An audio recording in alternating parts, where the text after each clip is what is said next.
Hi hello నమస్తే. Cross voting ఎవరు చేశారు అనే దాని మీద ఆ చర్చ అనేది నిన్నంతా జరుగుతూనే వచ్చింది. రకరకాల పార్టీలు వాళ్ళ పార్టీల యొక్క రిప్రజెంటేటివ్స్ స్టేట్మెంట్స్ చేశారు. ఎవరు క్రాస్ ఓటింగ్ చేశారు అని కొన్ని స్టేట్మెంట్స్ చూద్దాం. ఎవరెవరు క్రాస్ ఓటింగ్ మీద ఎవరేం మాట్లాడారు అనేది. ఆబ్వియస్లీ భారతీయ జనతా పార్టీ వాళ్ళు రాజకీయం చేస్తారు. అంటే వాళ్ళు కొద్దిగా అపోజిషన్ ఇండియా బ్లాక్ వాళ్ళని they try to pull their leg. ఎలాగూ వాళ్ళు చేస్తారు, టీజింగ్ చేసుకుంటారు, ఒకరినొకరిని టీజ్ చేస్తారు. ఓకే, బీజేపీ ఎలాగూ ఇండియా బ్లాక్ని టీజ్ చేస్తుంది. దాంట్లో భాగంగా నేను అమిత్ మాల్వియా ఒక పోస్ట్ చేశాడు. ఇతను జయరామ్ రమేష్ 315 మంది మా ఇండియా బ్లాక్ వాళ్ళు ఓటేశారని పోస్ట్ చేసిన తర్వాత, కౌంటింగ్ అయిన తర్వాత 300 ఓట్లు వచ్చాయి సుదర్శన్ రెడ్డి గారికి. దాన్ని రిఫర్ చేస్తూ అమిత్ మాల్వియా నిన్న చేసిన స్టేట్మెంట్ ఏంటంటే, 315 మంది ఓటేశారు కరెక్టే, ఎవరికి వేశారు అని అదే చెప్తాను. ఒకరినొకరిని టీజింగ్ చేసుకుంటారు. ఇప్పుడు వీళ్ళు 315 మంది ఓటేశారు కరెక్టే, ఎవరికి వేశారు అనేది ఇక్కడ పెద్ద ప్రశ్న. ఓకే, ఇండియా బ్లాక్ వాళ్ళు పెద్ద నాయిస్ చేశారు. అయినప్పటికీ కూడా ఇండియా బ్లాక్కి 300 సీట్లే వచ్చాయి, 15 తక్కువ వచ్చాయి అనేది ఈ యొక్క అమిత్ మాల్వియా చేసింది. మీ వాళ్ళు ఎవరికి ఓటేశారని ఒక సెటైరికల్గా ఒక పోస్ట్ చేశాడు. సంజయ్ జైస్వాల్ బీజేపీ ఇతనే ట్వీట్ చేశాడు, రాహుల్ గాంధీ మీ అంతరాత్మను బట్టి మీరు ఓటేయండి అన్నాడు. వాళ్ళ అంతరాత్మ చెప్పింది ఎన్డీఏకి ఓటేయమని, అందుకని ఎన్డీఏకి ఓటేశారు. సో కాబట్టి ఇప్పటి వరకు రాహుల్ గాంధీ చెప్పినటువంటి ఈ నేరేటివ్ మొత్తం కూడా ఫాల్సు అని అన్నాడు. ఇక్కడ ఒక స్టేట్మెంట్ మనం అర్థం చేసుకోవాలి. ఈయన ఏమంటాడు, రాహుల్ గాంధీ ఇప్పటి వరకు కూడా ఫాల్స్ నేరేటివ్ అంటే ఏంటి, ఓట్ చోరీ గురించి మాట్లాడుతున్నాడు. ఓట్ చోరీ అనేది రాంగు. ఎందుకు రాంగు? రాహుల్ గాంధీ చెప్పింది ఓట్ చోరీ అనేది ఏం జరగలేదు, మొత్తం కూడా అబద్ధము. ఎందుకు అబద్ధం అంటే, అందరు ఇప్పుడు మాకు ఓటేశారు కాబట్టి జరగలేదు అని కదా ఇప్పుడు అతని ఉద్దేశం. రాహుల్ గాంధీ ఫాల్స్ నేరేటివ్ ఇచ్చాడు. బట్ వీళ్ళందరూ ఓటేశారంటే then it is a false narrative. నేను ఇక్కడ ఆంధ్రప్రదేశ్ని రిప్రజెంట్ చేస్తున్నాను. ఆంధ్రప్రదేశ్లో ఓట్ చోరీ జరిగిందా లేదా అనే దాని మీద ఒక పెద్ద క్వశ్చన్. చాలామంది ఓట్ చోరీ జరిగిందా లేదా అనేది నేను కూడా ప్రశ్న అడుగుతాను. ఎందుకంటే ఓటు చోరీ జరిగినప్పుడు అందరు బీజేపీకి ఓటేశారు కదా. అన్ని పార్టీలు, అందరు ఎంపీలు, రాజ్యసభ ఎంపీలు, మొత్తం ఎంపీలు బీజేపీకి ఓటేసినప్పుడు ఇతనే బీజేపీ అతను అంటాడు, అందరు మాకు ఓటేశారు కాబట్టి రాహుల్ గాంధీ చెప్పింది ఫాల్స్ నేరేటివ్ అన్నాడు, ఓటు చోరీ జరగలేదు అన్నాడు. ఇప్పుడు ఇదే ప్రశ్న నేను ఆంధ్రప్రదేశ్కి వేస్తున్నాను. అందరూ ఓటేశారు అక్కడ, అంటే ఆంధ్రప్రదేశ్లో చీటింగ్ జరగలేదని బీజేపీ వాళ్ళు చెప్తున్నారు. ఇప్పుడు అంటే జగన్మోహన్ రెడ్డి గారు 11 సీట్లు ప్రజల నిర్ణయంతో పడిపోయాడని మనం ఇంకా అనుకోవాలి, అంతే కదా. ఓకే, అది ఇంకా బీజేపీ వాళ్ళు ఆర్గ్యుమెంట్ అంతే చేస్తారు. ఇక్కడ ఆంధ్రప్రదేశ్లో అందరూ మాకు సపోర్ట్ చేశారు కాబట్టి మేము చీటింగ్ చేయలేదు, నిజాయితీగా గెలిచాము, జగన్మోహన్ రెడ్డి 151 నుంచి 11కి పడిపోవడానికి ప్రజాగ్రహం అని ఇక మనం అనుకోవాలి. దాంట్లో వేరే ఆప్షన్ లేదు బీజేపీ ప్రకారం. తృణమూల్ కాంగ్రెస్ వాళ్ళు వేసినటువంటి ఒక స్టేట్మెంట్, ఇతనేం స్టేట్మెంట్ చేశారంటే, ఇది కేవలం పుకారే, 15 ఓట్లు పడ్డాయి, బట్ అవన్నీ కూడా ఇన్వాలిడ్ ఓట్లే అనటానికి ప్రూఫ్ లేదు, క్రాస్ ఓటింగ్ జరిగిందంటానికి కూడా ప్రూఫ్ లేదు. అదే చెప్తాను, 315 సీట్లో 15 ఇన్వాలిడ్ ఓట్లు వచ్చాయి. ఈ 15 కూడా మొత్తం ఇండియా బ్లాక్ ఏనా అనే ఒక ప్రశ్న అన్నమాట అని అన్నాడు. అంటే ఇతని ఉద్దేశం ఏంటంటే, ఇప్పుడు క్రాస్ ఓటింగ్ చేయాలి అన్న 2 రకాల క్రాస్ ఓటింగ్ చేస్తారు. ఒకటి అపోనెంట్కి వేస్తారు, ఒకటి మాట్లాడుకుంటారు, ఏమంటే నువ్వు అపోనెంట్కి వేయని ఒకటి మాట్లాడుకుంటారు, రెండో మాట్లాడుకుంటారు, సరే నువ్వు నాకు వేయటం ఇష్టం లేకపోతే నువ్వు దాన్ని ఇన్వాలిడ్ చేయి, ఓటుని మురగబెట్టు. ఇంకొంతమందినేమో నువ్వు రావద్దని చెప్తారు, either absent, either become absent, or make your vote invalid, or vote to us. ఈ మూడిట్లో ఏదో డీల్ పెట్టుకుంటారు అనమాట పొలిటికల్ పార్టీస్. ఎలాగైనా అపోజినెంట్కి నీకు ఓటు పడకూడదు, అపోనెంట్కి ఓటు పడకూడదు అంటే ఈ మూడిట్లో ఏదో ఒకటి చేయి, నువ్వు రాకుండా రాగాకు, సార్ నువ్వు రాకపోతే తెలిసిపోయింది నువ్వు రాలేదని, సార్ నువ్వు వచ్చి మురగబెట్టు ఓటుని, సరే అది కూడా నీ చేయటం ఇష్టం లేకపోతే నాకు ఓటే, ఈ మూడిట్లో డబ్బులు ఇస్తామని చెప్పి ఏదో ఒకటి. Okay, that's what these people try to say. టీఎంసీకి సంబంధించిన వాళ్ళు సంజయ్ రావుత్, శివసేన యూబీటీ ఇతనేమన్నాడు, అసలు క్రాస్ ఓటింగ్ ఏ జరగలేదు, ఇండియా బ్లాక్ వాళ్ళు మొత్తం మాకే ఓటేశారు, కానీ బీజేపీ వాళ్ళు నవీన్ పట్నాయక్ బీజేడీ కేసీఆర్, బీఆర్ఎస్, అకాలీదళ్, శిరోమణి అకాలీదళ్ వాళ్ళు ప్రతిసారి మీ బీజేపీకి సపోర్ట్ చేస్తారు, ఇప్పుడు ఎందుకు సపోర్ట్ చేయలేదో చెప్పండి అన్నారు. ఇది శివసేన యూబీటీ అతను చేసినటువంటి స్టేట్మెంట్. ఒక ఎక్స్ యూజరు, ఇతను ఒక నెటిజను, మరి ఇతను ఎందుకు అంటే ఇతను ప్రొఫైల్ పిక్ పెట్టాడు, ఇది ఒరిజినల్ ఫోటో కాదు అతనిది. మిస్టర్ డెమోక్రాటిక్ అనే అతను ఇదేమంటే ఇతను ఏం పెట్టాడు, ఆమ్ ఆద్మీ పార్టీకి సంబంధించిన 6 ఎంపీలు, ఆర్జేడీ ఎంపీలు ఒక 3, అంటే బీహార్ ఆర్జేడీ లాలూ ప్రసాద్ గ్రూప్ 3, ఒక జేఎంఎం ఎంపీ ఇండియా బ్లాక్కి వ్యతిరేకంగా ఓటేశారు అని ఇన్ఫర్మేషన్ ఇచ్చాడు. బట్ అది ఎవరో ఒక యూజర్ పోస్ట్ చేశాడు, దానికి పెద్దగా క్రెడిబుల్గా ఆధారం ఏమి ఉండదు. ఓకే, మనీష్ తివారీ గారు రెస్పాండ్ అయ్యారు దీని మీద. ఈయనేమన్నారు, క్రాస్ ఓటింగ్ కనుక జరిగి ఉంటే ఇది చాలా సీరియస్ మ్యాటర్, మీరు ఇమ్మీడియట్గా ఇన్వెస్టిగేషన్ చేయండి.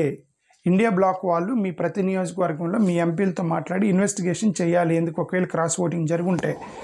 క్రాస్ ఓటింగ్ అనేది ఎక్స్ట్రీమ్లీ సీరియస్ మ్యాటర్ ఇది. ఓకే, ఒకవేళ ఇప్పుడు ఏదైతే అనుకుంటున్నారో, ఏదైతే పుకారు వస్తుందో దాంట్లో కనుక నిజం ఉంటే డెఫినెట్గా సిస్టమేటిక్గా క్లినికల్ ఇన్వెస్టిగేషన్ అనేది 100% చేయాలి అనేది మనీష్ తివారీ చేసిన స్టేట్మెంట్ నిన్న. దీని మీద ఇతను Kiran Rijiju BJP minister, of course ఇతను కూడా ఇక టీచ్ చేయడం మొదలెట్టాడు. Special thanks to some MPs of INDI alliance who voted with conscience for NDA candidate for CP Radhakrishnan election. అంటే మీ ఆత్మానుసారంగా మీరు ఇండియా బ్లాక్ వాళ్ళు ఎన్డీఏకి ఓటేసిన వాళ్ళకి మీకు థ్యాంక్స్ చెప్తున్నాము అని చెప్పి ఇతను అదే వీళ్ళందరూ టీచ్ చేసుకుంటారు ఒకరినొకరు, ఇంకెందుకు చేసేది. ఓకే, ఇక్కడ సుప్రియ సూలే ఈమె స్ట్రాంగ్గా రియాక్ట్ అయింది. ఏంటంటే మహారాష్ట్ర మీద అనుమానం వచ్చింది. మహారాష్ట్రలో ఉన్నటువంటి 2 పార్టీలు ఉన్నాయి, Sharad Pawar NCP and Shiv Sena UBT. ఈ యొక్క 2 పార్టీలు ఇండియా బ్లాక్లో పార్ట్ ఉన్నాను. వీళ్ళు ఏమన్నా క్రాస్ ఓటింగ్ చేశారని అనుమానం ఉంది కొంతమందికి. దాని మీద ఏమి సీరియస్గా రియాక్ట్ అయింది. మా మహారాష్ట్రకి చెడ్డ పేరు వస్తుంది, ఇదంతా సీక్రెట్ ఓటింగ్ జరుగుతున్నప్పుడు మేము క్రాస్ ఓటింగ్ చేసామని మీకు ఎలా తెలుసు? I don't know whose votes were divided. ఏ ఓట్లను డివైడ్ చేశారో తెలీదు, ఆ 14 ఓట్లు ఎవరియో తెలియదు. కాబట్టి మహారాష్ట్ర మీద చెడ్డ పేరు తీసుకురాకండి అని చెప్పి ఒక స్టేట్మెంట్ చేసింది. మహారాష్ట్ర వాళ్ళు మేము చేయలేదు అని చెప్పడానికి ప్రయత్నం చేశారు. ఇతను ఆర్జేడీ తేజస్వి యాదవ్ రెస్పాండ్ అయ్యాడు. ఇతనేమంటాడు, క్రాస్ ఓటింగ్ అనేది మా సైడ్ నుంచి జరగలేదు, 9 మంది ఆర్జేడీ ఎంపీలు ఉన్నారో వాళ్ళందరూ ఇండియా బ్లాక్కి లియన్స్కే వేశారు. సో ఏమైతే జరిగిందేదో జరిగిపోయింది, ఇక మన పార్లమెంట్లో చూసుకుందాం అనేది తేజస్వి యాదవ్ చేసినటువంటి స్టేట్మెంట్. ఇతను అరవింద్ సావంత్ శివసేన యూబీటీ అతను చాలా సీరియస్ స్టేట్మెంటే చేశాడు. ఇతను ఏం చేశాడంటే, ఎవరైతే ఓట్లను ఇన్వాలిడ్ చేశారో ఆ ఎంపీలు మొత్తం మీరు చదువుకున్నారా లేకపోతే ఫూల్సా అని అన్నాడు. Are you educated or fools అంటే ఇంక మన తెలుగు భాషలో మీరు చదువుకున్నారా గాడిదలు కాశారా అని అన్నాడు ఈయన సింపుల్గా. ఎవరెవరైతే క్రాస్ ఓటింగ్ చేసి ఇన్వాలిడ్ చేశారో మీ ఓటుల్ని మీరు చదువుకున్నారా గాడిదలు కాశారా వెదవల్లారా అని తిట్టాడు సింపుల్గా చెప్పాలంటే.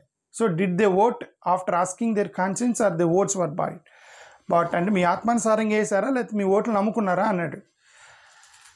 వాళ్ళు రాంగ్గా వేసి ఉంటారు, అది కావాలని ఇన్వాలిడ్ చేసి ఉంటారు. ఇది బీజేపీ ప్రతిసారి ఇలాంటి రాజకీయమే చేసిద్ది. వాళ్ళ ఏజెన్సీస్ని బట్టి బెదిరించి ఉండిద్ది. ఆల్ ఏజెన్సీస్ అదే ఈడీ ఇవన్నీ కూడా భారతీయ జనతా పార్టీకి స్లేవ్స్, వాళ్ళు బానిసలుగా పనిచేస్తారు భారతీయ జనతా పార్టీకి.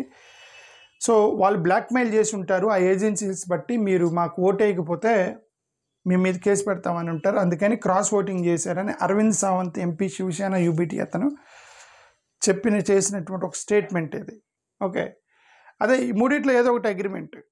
నువ్వు ఆబ్సెంట్ అన్నావు, హెల్త్ బాగాలేదని ఆబ్సెంట్ అన్నావు, లేదు నువ్వు కంపల్సరీగా రావాలి అనుకుంటే వచ్చి మురగబెట్టి ఇన్వాలిడ్ చేయి నీ ఓటుని, లేదు అంటే మాకేయి, అంతే తప్ప ఇండియా బ్లాక్ మాత్రం పడకూడదు ఓటు. ఇట్లాంటి అగ్రిమెంట్కి ఏదో ఎల్లుంటారు అనేది వీళ్ళ యొక్క ఎలిగేషన్స్. ఇవన్నీ ఎలిగేషన్స్, ఒకదానికి కూడా ఆధారం లేదు. ఓకే, సో అభిషేక్ బెనర్జీ తృణమూల్ కాంగ్రెస్ అతను ఇతను ఏం చెప్పాడు, నేను నిన్న చెప్పింది ఇతను చెప్పాడు. నేను నిన్న ఒక వీడియో పెట్టాను, నిన్న ఒక వీడియో పెట్టి 15 ఇన్వాలిడ్ ఓట్స్ అయినప్పుడు 15 కూడా ఇండియా బ్లాక్ అయ్యే అవకాశం ఉందా, 50-50 ఒకవేళ ఛాన్స్ తీసుకుంటే ఇదే లైన్లో ఇతను మాట్లాడాడు నిన్న. ఇతనేం మాట్లాడి చూద్దాం. Since this was a secret ballot vote, ఇది రహస్యంగా వేసే బ్యాలెట్ ఓట్ కాబట్టి క్రాస్ ఓటింగ్ జరిగిందా లేదా అనేది మనం చెప్పలేము. అపోజిషన్ మెంబర్స్ వాళ్ళ యొక్క ఓటుల్ని ఇన్వాలిడ్ చేశారా లేదనేది కూడా చెప్పలేము. కానీ నేను నిన్న కొంతమందితో మాట్లాడాను. ఒక్కొక్క ఓటుకి 15 నుంచి 20 కోట్ల రూపాయలు పెట్టి ఓట్లు కొన్నారు అని చెప్పి పెద్ద ఎలిగేషన్ చేశాడు ఇతను. అంటే ఈ ఎంపీ ఎవరెవరైతే ఓట్లు వేశారో ఇప్పుడు ఏమంటారు వైస్ ప్రెసిడెంట్ ఎలక్షన్కి ఒక్కొక్క ఎంపీకి 20 కోట్లు ఇచ్చి కొన్నారు, 15-20 కోట్లు ఇచ్చి కొన్నారు అని ఇతను ఒక ఎలిగేషన్ చేశాడు. నేను కొంతమందిని అడిగానని చెప్తున్నాడు, మరి అది నిజమవుతుందో. బీజేపీ ఇంకొకసారి ట్రై చేసింది ఇదే సీక్రెట్ బ్యాలెట్. సో ఇవన్నీ కూడా అనుమానాలే, స్పెక్యులేషన్. ఇదంతా కూడా వన్ థీరీ, అంటే ఒక థీరీ అయి ఉండొచ్చు. ఇదే థీరీ నేను నిన్న చెప్పాను మార్నింగ్. అతను ఇది చెప్పాడు. ఇప్పుడు ఏమంటాడు, అపోజిషన్ వాళ్ళు ఓట్లు 15 ఇన్వాలిడ్ అయినాయి. ఈ 15 కూడా ఇండియా బ్లాక్ నుంచి అయ్యి ఉండొచ్చు. 15 కూడా ఇండియా బ్లాక్ నుంచి అయితే క్రాస్ ఓటింగ్ జరగలేదు. ఒకవేళ 50-50 ఛాన్స్ తీసుకుంటే, ఒకవేళ 50 ఇన్వాలిడ్ ఓట్లు ఫ్రమ్ ఇండియా బ్లాక్, ఒక 50 ఫ్రమ్ ఏమంటారు ఎన్డీఏ బ్లాక్ నుంచి అయితే ఒక 5 నుంచి 7 క్రాస్ ఓటింగ్ చేసి ఉండొచ్చు. ఏదేమైనా సరే మా పార్టీ నుంచి, తృణమూల్ కాంగ్రెస్ నుంచి మేము ఎలాంటి క్రాస్ ఓటింగ్ చేయలేదు అని వీళ్ళు స్టేట్మెంట్ ఇచ్చారు తృణమూల్ కాంగ్రెస్ వాళ్ళు. అదే వీళ్ళందరూ భుజాలు దౌడుకుంటున్నారు. ఎవడో ఒకటి చేసి ఉంటాడు కదా ఇది. అదే ఈ మధ్యలో ఇంతమందిలో దొంగలు కొంతమంది ఎవడో దొంగతనం చేసినప్పుడు ఇప్పుడు అందరి మీద అనుమానం వచ్చేసింది. పాపం అందరూ వాళ్ళ యొక్క శీలాన్ని నిరూపించుకోవాలి. ఈ దొంగల వల్ల వచ్చే సమస్య ఏంటంటే, ఈ రాజకీయాలు ఎవడో ఒక దొంగ ఉంటాడు. ఆ దొంగ వల్ల వీళ్ళందరూ కూడా శీలం నిరూపించుకోవాలి. మేం చేయలేదు. అది చేసినోడు బాగానే ఉంటాడు. మరి ఆడానికి డబ్బులు తీసుకున్నాడా, లేకపోతే ఎందుకు క్రాస్ ఓటింగ్ చేశాడు అనేది ఎవడికి తెలియదు. ఓకే, అది సంగతి. ఇక్కడ మల్లికార్జున్ ఖర్గే అంటే ఇది వేరే న్యూసా? అదే ఇది నేను మల్లికార్జున్ ఖర్గే గారు ఇద్దరు గుజరాతీలు మాకు స్వేచ్ఛ ఫ్రీడమ్ ఇస్తే ఇప్పుడు ఇంకిద్దరు గుజరాతీలు మమ్మల్ని డివైడ్ చేస్తున్నారని ఒక స్టేట్మెంట్ చేశాడు. అది ఓకే, అదేదో స్టేట్మెంట్ చేశాడు ఇక్కడ. ఇదేంటిది, డికే శివకుమార్ నిన్న కర్ణాటకలో కాంగ్రెస్ అతని మీద ఈడీ వెళ్ళి అతన్ని అరెస్ట్ చేసింది. డికే శివకుమార్ మా కాంగ్రెస్ అతని మీద మీ ఈడీని పంపించి పొలిటికల్గా this is a political conspiracy, మా కర్ణాటక కాంగ్రెస్ ఎమ్మెల్యేని మీరు అరెస్ట్ చేశారు రాజకీయ దురుద్దేశంతో అనేది ఈ 2 స్టేట్మెంట్స్. ఓకే, సో ఇది నిన్న జరిగినటువంటి కొంతమంది స్టేట్మెంట్స్, అవన్నీ దీనికి సంబంధించి దీని గురించి. Okay, just for information. Thank you, నమస్కారం. అఫ్కోర్స్ తమిళనాడు వాళ్ళు సైలెంట్గా ఉన్నారు. వాళ్ళ మీద కూడా డౌట్ వస్తుంది, ఎందుకంటే వాళ్ళు ఎంతవరకు ఒక స్టేట్మెంట్ కూడా చేయలే. ఇప్పుడు వీళ్ళందరూ కొంతమంది మేం చేయలేదు అంటున్నారు, కొంతమంది ఏమో మేము చేసామంటున్నారు. మేమెందుకు చేస్తామంటున్నారు. తమిళనాడు వాళ్ళు సైలెంట్గా ఉన్నారు. అసలు యాక్చువల్గా తమిళనాడు మీద కూడా డౌట్ వస్తుంది. తమిళనాడులో క్రాస్ ఓటింగ్ చేస్తారని కొంతమంది అనుకుంటున్నారు, ఎందుకంటే వాళ్ళు తమిళియన్ వ్యక్తి రాధాకృష్ణన్ అని చెప్పేసి వాళ్ళు క్రాస్ ఓటింగ్ చేస్తారని ఒక అనుమానం అయితే తమిళియన్స్ మీద ఉంది. Sir what ever we don't know. Thank you, నమస్కారం.